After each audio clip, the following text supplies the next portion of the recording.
아편 전쟁지 운이 1840년 일어난 영국과 중국의 전쟁인 아편 전쟁은 전쟁의 이름에서 보듯 보통의 전쟁과는 다른 면이 있었다. 마약이라 할 수 있는 아편이 전쟁의 중요한 원인이 되었다는 점에서 일반적인 전쟁은 아님을 알 수 있다. 이 전쟁은 세계사에서 범위를 좁히면 중국과 동아시아의 역사에서 중요한 전환점이 되는 사건이다. 이 전쟁에서 영국의 패한 청나라 왕조는 멸망의 길을 걸었고 긴 세월 동아시아를 지배하던 중국 중심의 중화 사상이 무너지는 계기가 됐다. 중국에 승리한 영국은 제국주의 최전성기를 열었다. 이후 중국은 서구 열강들과 심지어 일본의 침탈을 받으며 그들의 이권 대결장으로 전락했다. 중국은 서양이 주도하는 세계관 속에 포함됐고 동서양의 균형을 무너졌다. 서세동점의 시대가 열렸고 그 서구 중심의 세계관과 가치관이 우월하고 그들의 시스템이 세계의 표준이 됐다. 이는 지금도 이어지고 있다. 아편 전쟁이 결과가 가져온 일이었다. 이 점에서 아편 전쟁은 깊이 연구되고 살펴야 할 역사라 할 수 있다. 역사 예능 프로그램 벌거벗은 세계사 30회에서는 이 아편 전쟁의 흐름과 그 의미를 살피는 시간을 가졌다. 아편 전쟁의 원인은 이름 그대로 아편 즉 마약에 있었다. 전쟁 발발 당시 영국은 청나라를 상대로 아편 무역을 통해 막대한 이익을 얻었다. 반대로 청나라는 마약으로 인한 폐해가 극심했고 아편 무역을 통제하려 했다. 이 과정에서 영국과의 충돌이 발생했고 이는 영국과의 전쟁으로 발전했다. 사회학이라 할 수 있는 아편 무역을 통제한 게 전쟁의 원인이 되었다는 건 쉽게 이해되지 않는 일일 수도 있다. 특히 아편의 수출국이 영국이었다는 점도 충격적인 부분이다. 이에 세계사에게 아편 전쟁을 가장 추악한 전쟁으로 부르는 이유일 수도 있다. 전쟁의 더 큰 문제는 영국과 청나라 사이의 무역의 불균형이었다. 중국의 차는 영국의 대중국 무역 수지 적자의 중요한 원인이었다. 대항해 시대 이후 서구 열강들은 중요한 무역 거래처라 할 수 있는 인도와 중국으로 향하는 바닷길을 열었고 활발한 무역을 전개했다. 그들의 무역 범위는 동아시아 전역과 일본으로 확대됐다. 무역이 활발해질수록 영국을 포함한 서구 열강들은 가장 큰 시장이라 할 수 있는 청나라와의 무역을 더 활성화하려 했다. 하지만 청나라는 중국 남부의 광저우 항만을 무역항으로 지정하고 서양과의 무역에 있어 청나라 상인을 한정하는 공행 제도를 통해 이들만이 무역을 할 수 있도록 제한했다. 영국의 상인들은 중국 대륙에서 직접적인 무역을 할 수 없었다. 광저우 체제로 불리는 중국의 폐쇄적인 보호무역 정책은 자유무역주의를 주창하는 영국에는 큰 불만사항이었다. 영국은 중국과의 무역에 있어 교환 수단으로 은을 사용했다. 영국의 제품들이 중국에서는 크게 매력적이지 않았기 때문이었다. 대신 중국의 제품들은 영국을 포함한 유력 상류층의 큰 인기를 얻었다. 차와 도자기, 비단 등은 청나라의 대표적 수출품이었고 고가였다. 특히 차는 초기 왕실과 귀족들의 사치품이나 기호품이었지만 시간이 흐를수록 전 계층이 애용하기 시작했다. 산업혁명 이후 노동자 계급들로 차를 마시기 시작했고 영국 국민들에게 중국 차는 그들만의 차 문화를 만들었고 당연히 차에 대한 수요는 급격히 늘었고 수입 물량도 늘어났다. 이에 영국의 막대한 은이 무역을 통해 중국으로 들어갔다. 영국은 그 은을 가져올 수출품이 없었다. 영국의 수출품은 청나라 일부 귀족들의 수요가 있었지만 대중적으로 수요층을 형성하지 못했다. 자급자족의 경제 구조를 가진 중국에서 서양의 제품들은 큰 필요가 없었다. 여기에 한정적인 무역 환경도 청나라 시장에 대한 영국의 무역을 어렵게 했다. 영국은 수차례 사절단을 보내 무역 확대를 위한 접촉을 했지만 문화적 차이만을 확인한 채 진전이 없었다. 청나라는 영국과 서구 세력에 대한 고압적인 자세를 유지했다. 과거 중화 사상의 근거에 중국 외 세력은 일종의 오랑캐로 보는 시각 속에 유럽이 있었다. 세상을 보는 시각의 차이는 협상과 합의를 애초부터 어렵게 했다. 이에 기울어진 무역 환경은 영국에 큰 고민이 됐다. 막대한 국부가 청나라로 유출됐다. 영국으로서는 이런 무역 역조 현상을 해결할 필요가 있었다.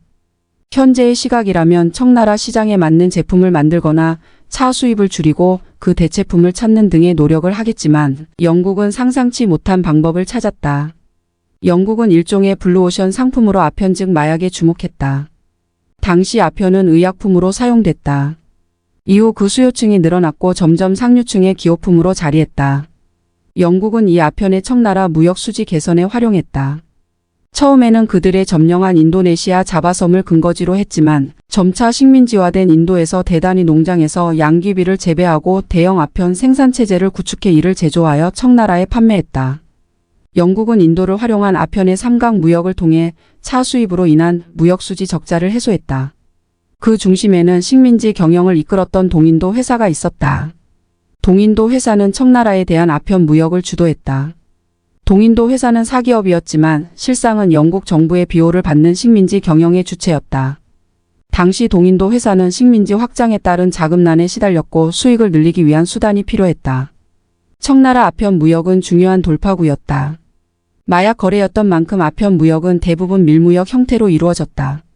영국 역시 이 거래가 결코 정당하지 않음을 알고 있었다. 이렇게 탐욕에 근거한 영국의 아편 무역은 전 세계의 비난을 받았지만 영국은 이에 아랑곳하지 않았다. 마약을 거래한다는 점은 분명 부도덕하고 잘못된 일이었지만 막대한 수익 앞에서 그런 부분은 무시됐다. 그 결과 영국의 청나라에 대한 무역 수지는 크게 개선됐다. 영국은 막대한 부를 창출했지만 이는 청나라에는 큰 비극이었다. 아편이 성행하면서 청나라 국민들의 생활을 극도로 피폐해졌다. 마약에 중독된 이들이 늘어나면서 사회적 문제가 됐다. 마약 중독자는 사회 전 계층으로 퍼져나갔고 마약 거래 과정에서 이를 비호하는 지방 관리들의 부정부패가 만연했다. 청나라 정부는 마약 근절을 위한 노력을 했지만 상당수 고위층과 관료 사회에는 아편이 만연했다. 청나라로서는 특단의 대책이 필요했다. 이 시점에 등장한 인물이 임칙서다. 그는 청나라에게 보기 드물게 편협한 세계관을 버리고 서양 문물의 수용과 근대화를 주장한 열린 인물이었다. 청나라 정부는 애초 아편의 부분 허용과 통제를 병행하려 했지만 임칙서는 아편의 폐해 근절을 강력히 주장했다. 임칙서는 국가 차원의 아편 중독자 치료와 함께 아편 무역의 강력한 통제와 단속을 함께 주장했다. 그의 주장은 청나라 황제의 지지를 얻었고 임칙서는 중국의 무역항인 광저우의 책임자로 부임했다. 임칙서는 부임 직후 아편 무역 근절을 위한 조치는 강력히 추진했다. 청나라 관료 조직을 강하게 단속하고 상인들의 아편 거래를 엄히 처벌했다. 이후 영국을 포함한 서양 상인들의 아편 거래를 통제했다. 이에 앞서 임칙서는 영국 빅토리아 여왕에게 아편 무역을 주도하는 영국의 행태 개선을 요구하는 공개서한을 통해 아편 무역의 문제를 대내외적으로 공론화하고 단속과 처벌의 정당성을 확보했다. 임칙서의 강공 드라이브는 성공적이었다. 임칙서는 아편 상인들을 처벌했고 영국 상인들도 예외가 없었다. 다수의 아편을 압수해 바다에 폐기했고 무역 거래를 하는 상인들에게 아편 거래를 금지하고 이를 어길 시 처벌을 받겠다는 각서를 받았다. 영국 상인들은 이에 강력한 반발했다. 그들은 사유재산권 침해와 함께 일정의 치외법권을 주장했다. 하지만 청나라의 조치는 정당했고 국제적인 지지도 있었다. 영국 정부도 자국 상인들을 대놓고 지지하기 어려웠다. 이 시점에 결정적 사건이 발생했다. 영국 상인인들과 청나라 상인의 충돌 과정에는 청나라인이 사망하는 사건이 일어났고 청나라는 사건의 범인인 영국인의 인도를 요구했다. 영국 상인들은 이에 응하지 않았고 자국법에 의한 사법 처리를 주장했다. 이에 임칙서는 영국 상인들의 청나라 진입을 막는 등 사실상 무역을 중단했다. 이는 무력 충돌을 불러왔고 정부 간의 갈등으로 이어졌다. 영국은 자국 나라를 추구하는 영국은 청나라와의 전쟁 준비했다. 이를 위해서는 의회 승인이 필요했다. 당시 여당은 국익의 관점에서 전쟁을 주장했고 야당은 비양심적이고 부도덕한 전쟁을 반대했다. 표결 끝에 영국 의회는 전쟁을 승인했다. 아편 전쟁의 시작이었다.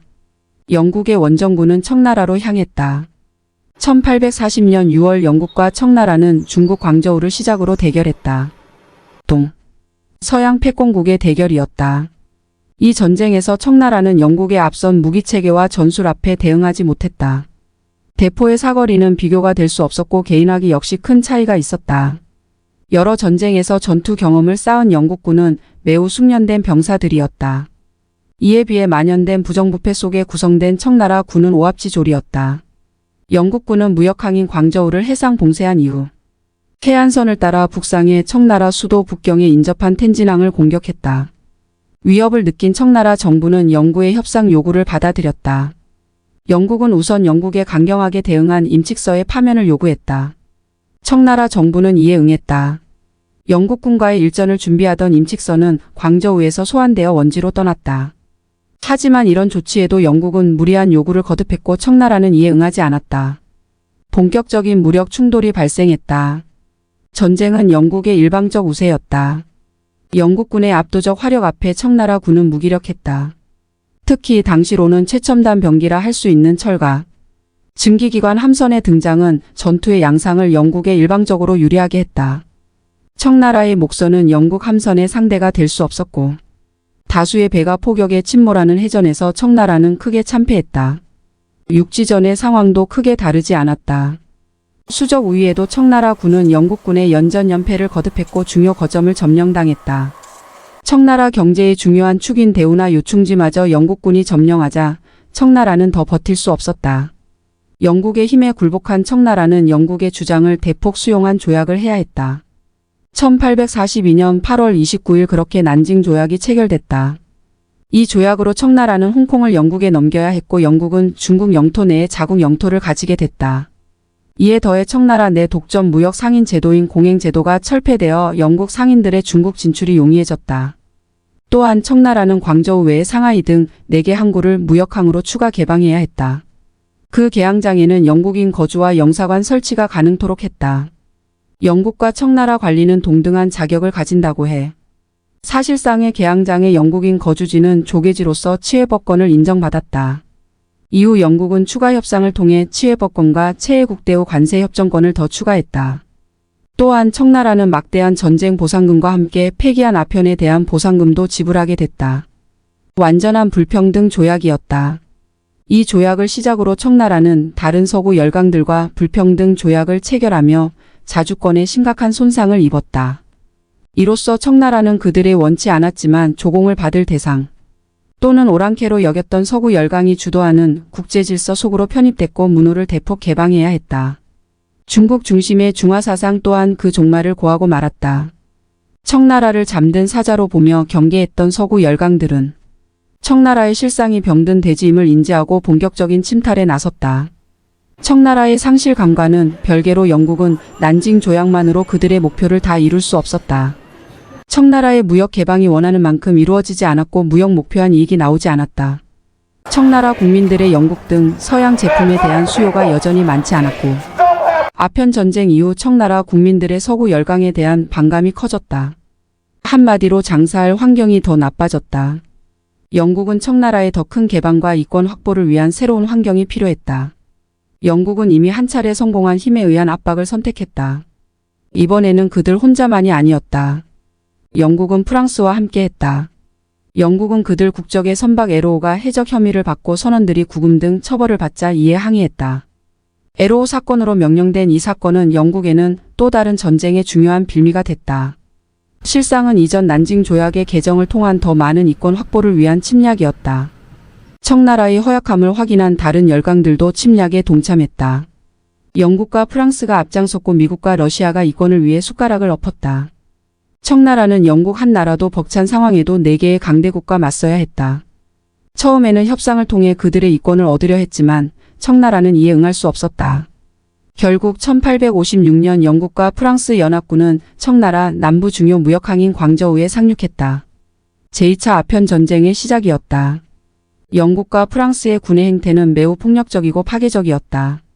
그들은 광저우 시내 곳곳에 불을 지르고 민간인들을 살해했다. 광저우 지역을 장악한 영국과 프랑스 연합군은 북상하여 베이징의 관문인 텐진마저 장악했다. 이에 청나라는 버티지 못했고 협상에 응했다. 마침 청나라 남부에서는 태평천국의 난이 일어나 이를 진압하는데도 상당한 군사력이 필요한 상황이었다. 결국 1858년 텐진 조약이 체결됐다. 청나라와 영국, 프랑스, 미국, 러시아가 포함된 이 조약의 주요 내용은 중국 무역항 10개 개방, 외국인이 중국 내 여행과 무역 자유 보장, 외국 상선의 자유로운 장강 유역 진출, 아편 무역의 합법화, 베이징의 외국 영국, 프랑스, 미국, 러시아 외교관들의 상주 허용, 기독교 공인, 막대한 보상금의 지급이었다. 이전의 난징 조약을 넘어서는 개방과 함께 중국 시장을 서구 열강들이 마음껏 자신들의 마당으로 활용할 수 있게 했다. 사실상 청나라가 반식민지 상태로 빠져드는 일이었다. 이는 청나라 내부에서 큰 반발을 불러왔다. 조약이 비준이 진행되지 않았다.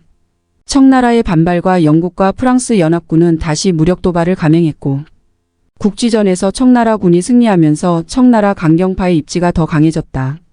하지만 전쟁 흐름이 변한 건 아니었다. 영국과 프랑스 연합군인 한층 더 강해진 군사력으로 전쟁에 임했고 베이징을 점령하기에 이르렀다. 이는 청나라에게는 더 굴욕적인 협상으로 이어졌다. 러시아의 중재로 1860년 베이징 조약이 체결됐다.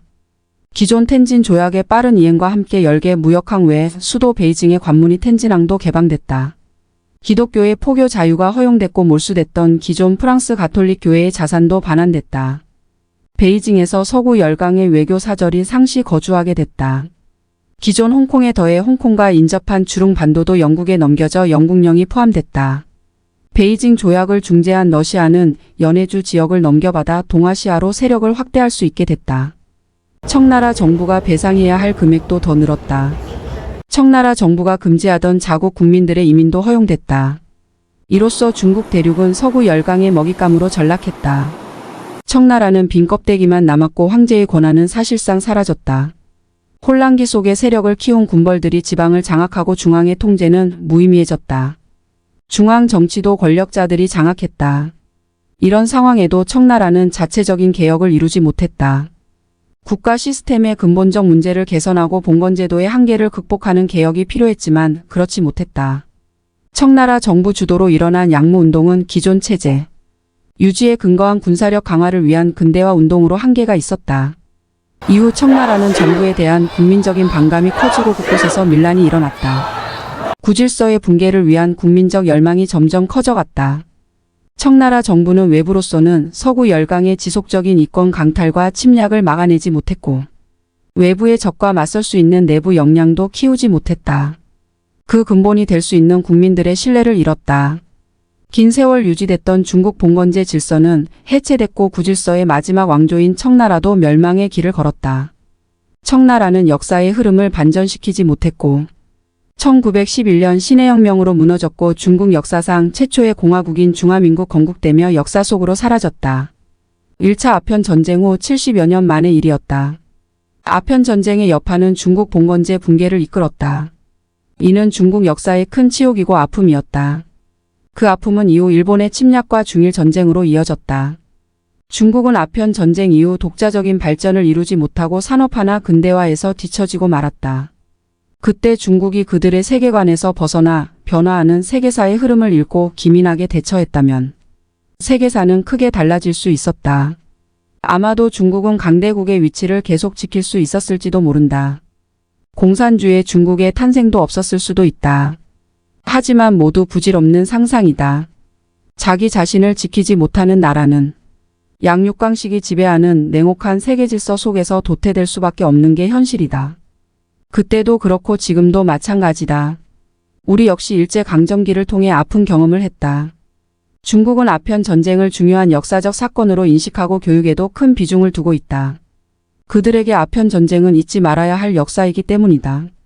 또한 마약과 관련한 범죄에 대해 세계에서 가장 강경하게 대응하는 이유도 여기에 있다 할 수 있다. 이에 아편 전쟁은 우리 역시 잊지 말고 살펴야 할 세계사의 사건이라 할 수 있다.